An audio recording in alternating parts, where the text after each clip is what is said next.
warahmatullahi wabarakatuh. Materi kita hari ini kita akan membahas pajak penghasilan pasal 21. Nah, aspek pajak penghasilan pasal 21 itu apa saja? Penghasilan yang bagaimana yang termasuk dalam pajak penghasilan pasal 21 atau penghasilan yang seperti apa yang dikenai PPh pasal 21 nanti kita akan bahas di materi ini. Oke, selanjutnya.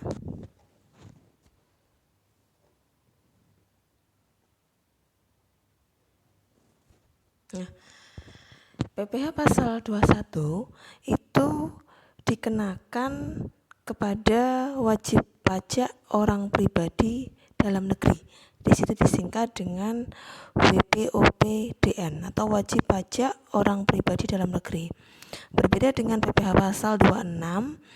PPh pasal 26 itu dikenakan pada wajib pajak orang pribadi luar negeri. Jadi kalau 21 itu dalam negeri, warga negara Indonesia yang bekerja pada satu pemberi kerja, dia menerima penghasilan, maka penghasilannya dikenakan PPh pasal 21. Namun, apabila dia merupakan warga negara asing yang bekerja di Indonesia dan memperoleh penghasilan di Indonesia, maka penghasilan yang diperoleh oleh warga negara asing karena dia bekerja di Indonesia, maka penghasilan tersebut dikenai PPh pasal 26. Itu perbedaannya. Nah, untuk materi kali ini, jadi penghasilan yang seperti apa yang dikenai PPh pasal 21. Nah, di sini sesuai dengan skemanya yang dikenai PPh pasal 21 itu atas penghasilan yang berasal dari pekerjaan, jasa, dan suatu kegiatan, yaitu berupa gaji, upah, honorarium, tunjangan, dan pembayaran lainnya. Nah, ini dikenai PPh pasal 21. Gaji, upah, honorarium, tunjangan, pembayaran lain yang diterima oleh siapa? Yang diterima oleh wajib pajak orang pribadi dalam negeri, maka dia dikenai PPh pasal 21.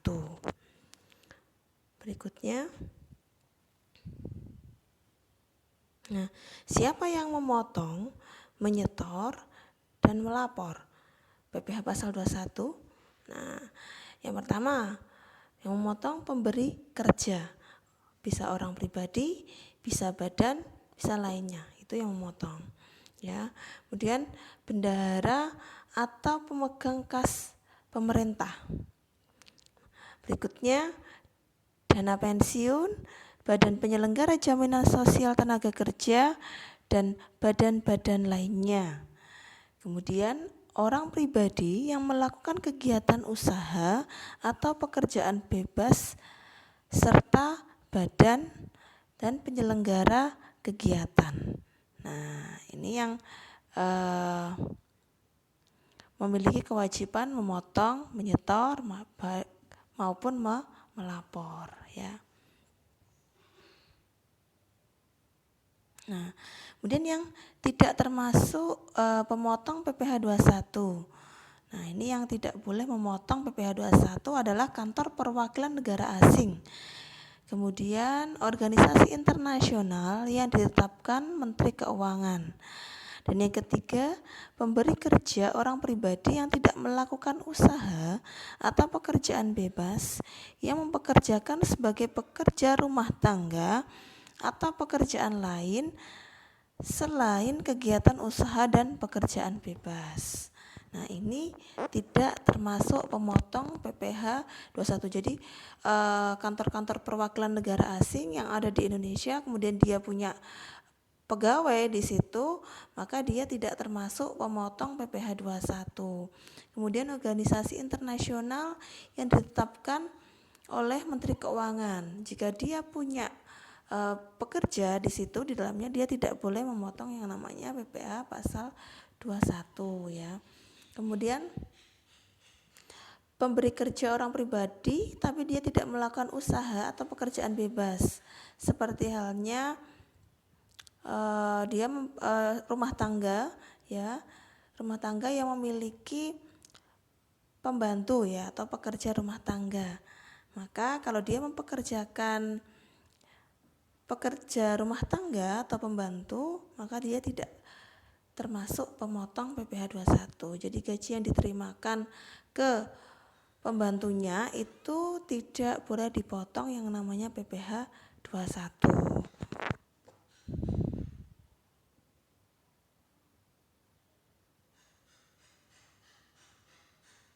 Oke. Lantas siapa yang harus dipotong PPh pasal 21-nya? Di sini ada yang namanya subjek pajak. Nah, subjek pajak itu orang yang bagaimana yang penghasilannya dipotong PPh pasal 21. Yang pertama, dia adalah seorang pegawai. Yang kedua, dia penerima uang pesangon, pensiun atau uang manfaat pensiun, tunjangan hari tua atau jaminan hari tua termasuk ahli warisnya. Dan yang ketiga, dia merupakan pegawai tidak tetap atau tenaga kerja lepas, pemagang, honorer, calon pegawai penerima upah harian, mingguan, borongan, maupun satuan. Nah, kemudian bukan pegawai ya. Kemudian mantan pegawai menerima bonus jasa produksi, THR dan sejenisnya. Dan yang terakhir merupakan anggota Dewan Komisaris atau pengawas yang tidak menangkap sebagai pegawai tetap di perusahaan yang sama. Maksudnya tidak, koreksi ya, ini tidak merangkap sebagai pegawai tetap di perusahaan yang sama. Oke, itu yang termasuk dalam subjek pajak. Berikutnya, subjek pajak berikutnya dia penerima dana pensiun yang masih aktif sebagai pegawai, kemudian peserta kegiatan yang menerima atau memperoleh penghasilan sehubungan dengan keikutsertaannya dalam suatu kegiatan. Nah, tadi yang dimaksud dengan bukan pegawai ya, yang ada tanda bintangnya. Ini bukan pegawai, itu dijelaskan di slide berikutnya. Jadi yang termasuk bukan pegawai itu seperti tenaga ahli yang terdiri atas pengacara, akuntan, arsitek, dokter, konsultan, notaris, penilai, dan aktuaris ya. Kemudian pekerja seni ya, artis seperti itu ya, pekerja seni. Kemudian olahragawan, penasihat, pengajar, pelatih, penceramah, penyuluh dan moderator, pengarang, peneliti dan penerjemah, pemberi jasa dalam segala bidang dan pemberi jasa kepada suatu kepanitiaan, agen iklan, pengawas atau pengelola proyek, pembawa pesanan atau perantara, petugas penjajah barang dagangan, petugas dinas luar asuransi ya, distributor. Nah, seperti itu ya. Jadi itu yang termasuk bukan pegawai, namun penghasilan dari kegiatannya tersebut dikenai PPh pasal 21 dia, karena dia dinyatakan sebagai subjek pajak PPh pasal 21.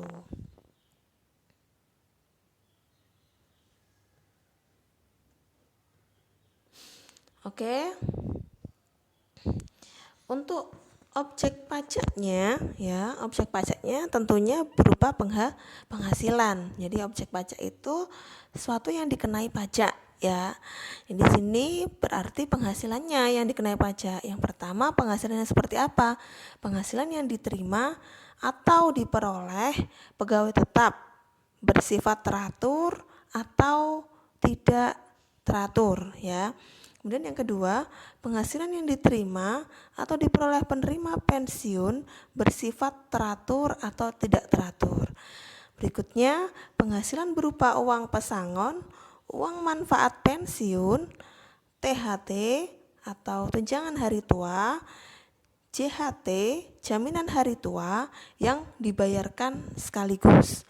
Kemudian penghasilan pegawai tidak tetap atau tenaga kerja lepas berupa upah harian, upah mingguan, upah satuan, upah borongan, atau upah yang dibayarkan secara bulanan. Kemudian imbalan kepada bukan pegawai berupa honorarium, komisi, fee, dan imbalan lain sehubungan dengan jasa yang dilakukan. Jadi kalau dia memberikan jasa, kemudian dia mendapatkan honor, komisi, fee, dari honor, komisi, fee yang dia terima, ini dikenai PPh pasal 21. Berikutnya, imbalan kepada peserta kegiatan berupa uang saku, uang representasi, uang rapat, honorarium, hadiah, atau penghargaan, dan imbalan. Jadi bedakan hadiah ini, hadiah atau penghargaan dengan hadiah undian ya. Jadi kalau di PPh pasal 21 itu hadiah atau penghargaan itu misalkan hadiah karena dia memiliki kemampuan atau skill ya. Misalkan kalau dia seorang atlet, dia menang suatu turnamen, maka dia memperoleh hadiah atau penghargaan. Nah, hadiah atau penghargaan yang dia peroleh dari seorang atlet yang menang karena dia memenangkan suatu perlombaan atau turnamen, maka hadiah atau penghargaan itu dipotong yang namanya PPh pasal 21 ya.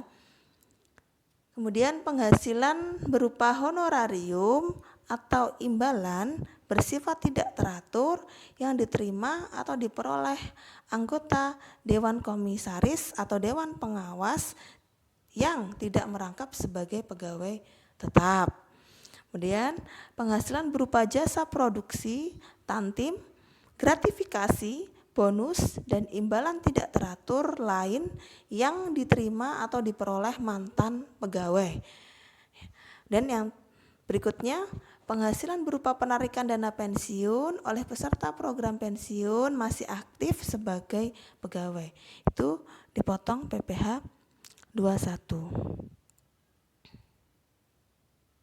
Nah, kemudian yang tidak termasuk subjek pajak PPh 21 yaitu pejabat perwakilan diplomatik dan konsulat atau pejabat lain dari negara asing dan orang yang diperbantukan kepada mereka yang bekerja dan bertempat tinggal bersama mereka dengan syarat bukan WNI dan di Indonesia tidak menerima atau memperoleh penghasilan lain di luar jabatan atau pekerjaannya.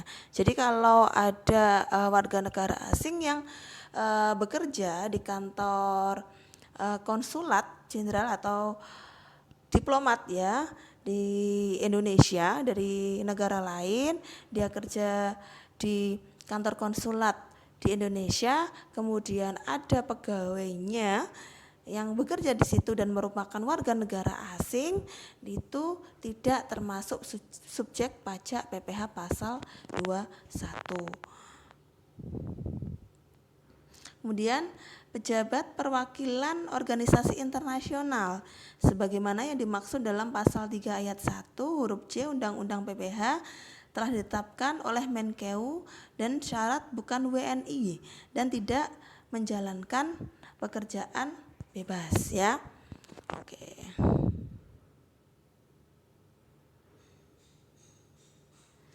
Berikutnya penghasilan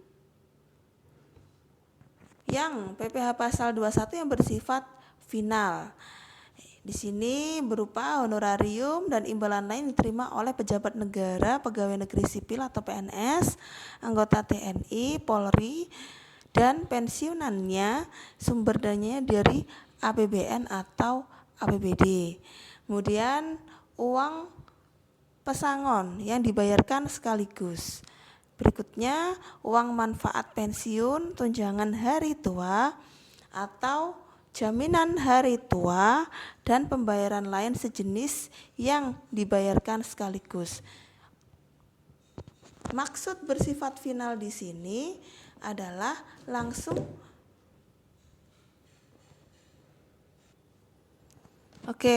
maksud bersifat final di sini itu langsung dipotongkan persentase tertentu ya. Jadi tidak dikreditkan atau sebagai pengurang pajak utamanya. Jadi kalau honorarium, uang pesangon, uang pensiun, ya tunjangan hari tua, jaminan hari tua, ini nanti langsung dikalikan persentase tertentu sebesar 5% dan 2%. Nanti kita pelajari pada saat menghitung ya, perhitungan PPh 21-nya. Langsung.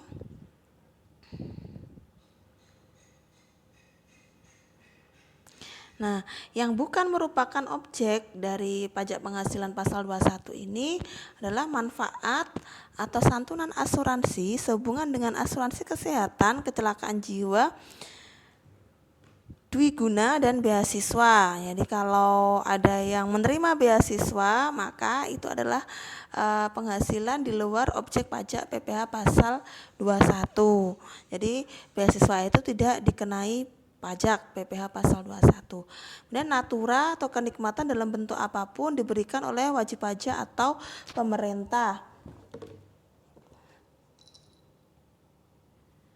Kemudian iuran pensiun yang dibayarkan kepada dana pensiun, iuran tunjangan hari tua, atau iuran jaminan hari tua. Berikutnya, zakat yang diterima oleh objek pajak yang berhak. Nah, ini bukan merupakan objek PPh pasal 21. Dan beasiswa yang diperoleh atau diterima oleh warga negara Indonesia. Oke, berikutnya. Nah, ini perhitungan PPh pasal 21 ya. Jadi rumus secara umumnya atau formula secara umumnya PPh dipotong itu sama dengan tarifnya berapa dikalikan dasar pengenaan pajaknya.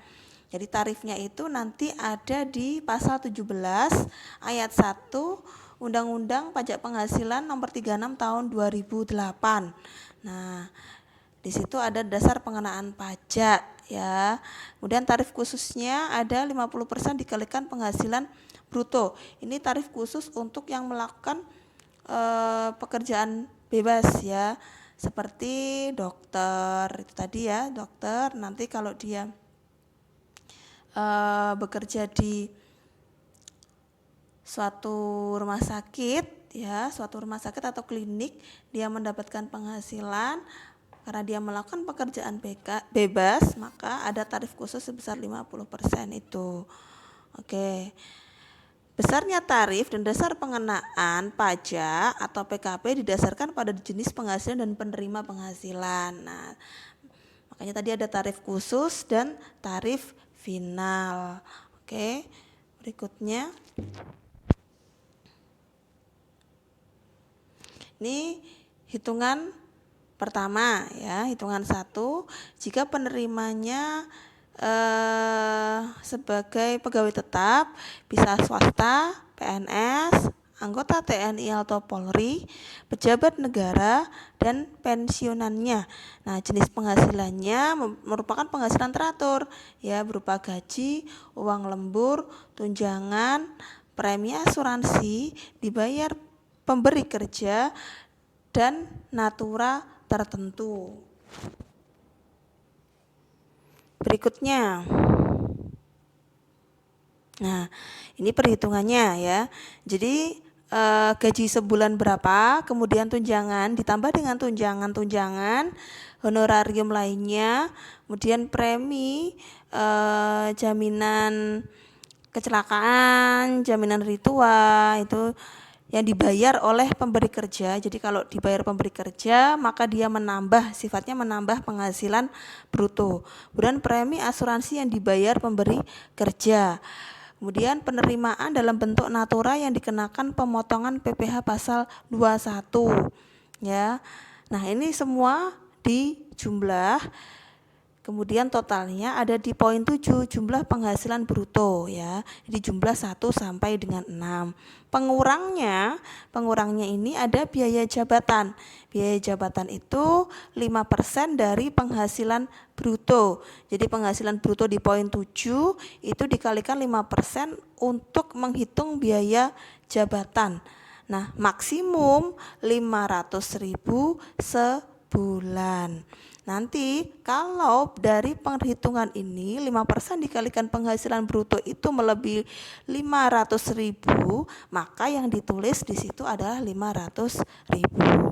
Nah, yang poin 9 pengurang berikutnya itu adalah iuran pensiun atau iuran THT ataupun JHT yang dibayar oleh penerima penghasilan.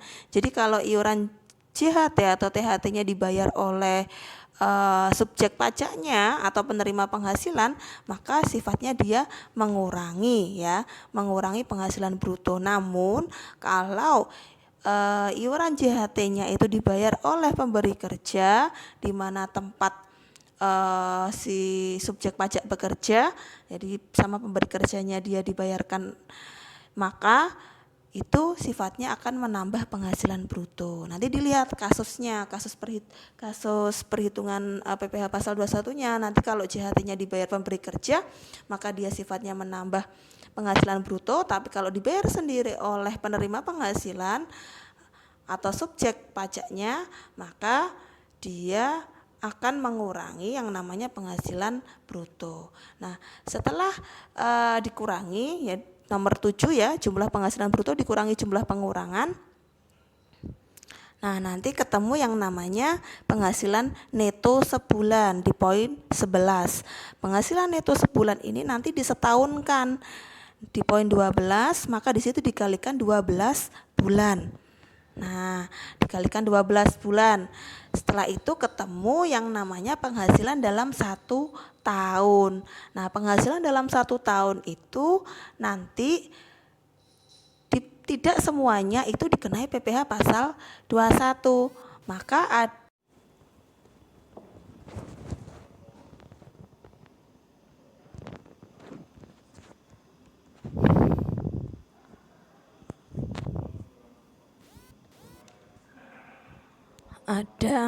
lapisan penghasilan yang tidak dikenai pajak, ya ini PTKP. Kemudian penghasilan neto setahun itu dikurangi dengan PTKP, maka diperoleh hasil penghasilan kena pajak. Nah, penghasilan kena pajak ini nanti akan dikalikan dengan tarif pasal 17, baru diketahui berapa nominal pajak atau PPh pasal 21 yang harus dibayarkan dalam setahun. Kalau ingin tahu dalam 1 bulan maka harus dibagi dengan 12. Nah, untuk PTKP sendiri, ketentuannya untuk wajib pajak sendiri itu 54 juta dalam 1 tahun. Untuk status menikah 4.500.000 dan tanggungan per orang maksimal 3 orang itu 4.500.000. Nah, tarif PPh pasal 17 untuk lapisan penghasilan kena pajak 0 sampai 50 juta itu 5%, 50 juta sampai 250 juta itu 15%, sedangkan 250 juta sampai 500 juta 25%, dan di atas 500 juta itu 30%. Ya. Nah, ini untuk PTKP wanita ya. Jika wanita itu tidak menikah, dalam hal ini tidak menikah itu dia belum menikah ya, maka PTKP-nya adalah dirinya sendiri.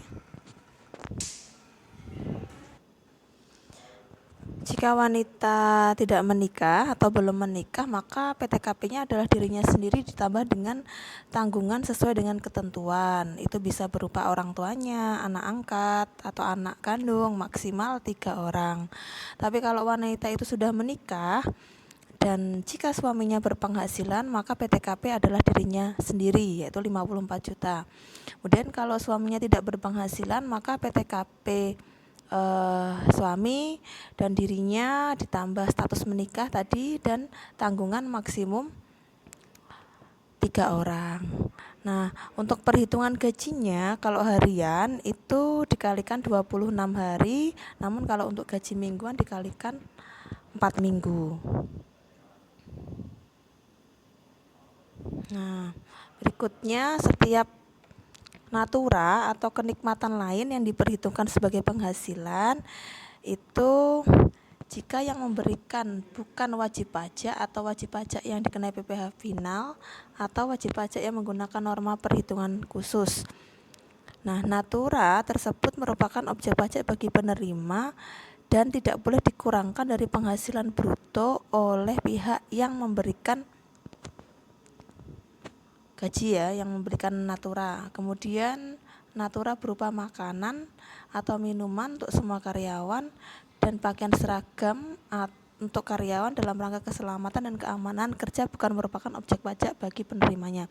Jadi kalau natura itu atau tambahan penghasilan itu diberikan dalam bentuk uang, maka tidak boleh dikurangkan dari penghasilan bruto.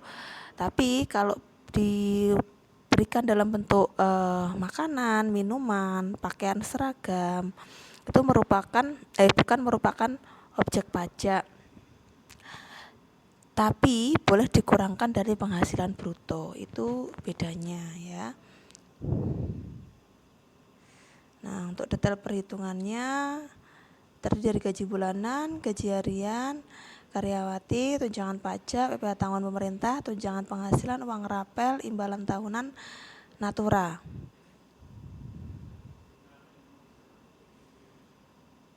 Nah, dan bekerja sejak pertengahan tahun, bekerja dan kewajiban sejak pertengahan tahun, berhenti pertengahan tahun, pensiun berkala tahun pertama, pensiun berkala tahun kedua. Ini nanti merupakan perhitungan PPh ya. Jadi ada contoh kasus untuk perhitungan PPh terkait gaji bulanan, kemudian terkait gaji harian, karyawati, tunjangan pajak, PPh tanggungan pemerintah. Nah, ini nanti akan kita bahas pada video selanjutnya. Oke, sampai di sini dulu untuk teori PPh pasal 21. Wassalamualaikum warahmatullahi wabarakatuh.